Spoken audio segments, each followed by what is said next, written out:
मध्य प्रदेश में मार्च 2020 में सिंधिया की बगावत के चलते कमलनाथ की सरकार गिरा दी गई थी। सिंधिया अपने समर्थकों के साथ बीजेपी में शामिल हो गए थे। अब उसका हिसाब चुकता करने के लिए पीसीसी चीफ कमलनाथ ने अपनी कमर कस ली है। कमलनाथ ने आज फिर बीजेपी पर जोरदार हमला बोला है। तो क्या कहा है कमलनाथ ने, देखते हैं ये रिपोर्ट। 17 नवंबर को मध्य प्रदेश में मतदान है, जिसके नतीजे 3 दिसंबर को घोषित होंगे। लेकिन उससे पहले राज्य में बीजेपी और कांग्रेस के बीच जुबानी जंग तेज हो चुकी है।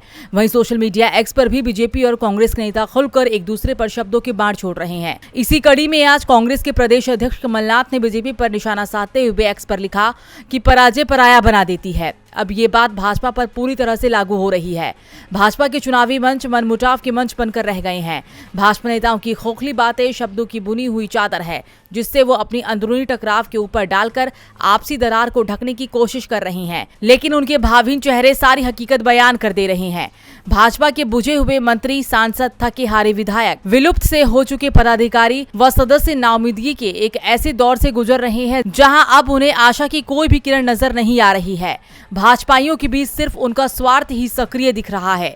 बाकी नीति से लेकर रणनीति तक सब कुछ निष्क्रिय है। भाजपाई एक मंच पर होकर भी एक नहीं है। प्रपंच के मंच सजाकर भाजपा यही नहीं, आगामी सभी चुनाव भी हारेगी। पूर्व सीएम कमलनाथ के साथ मार्च 2020 में जो हुआ था, वो अब तक उसे भुला नहीं पाए हैं।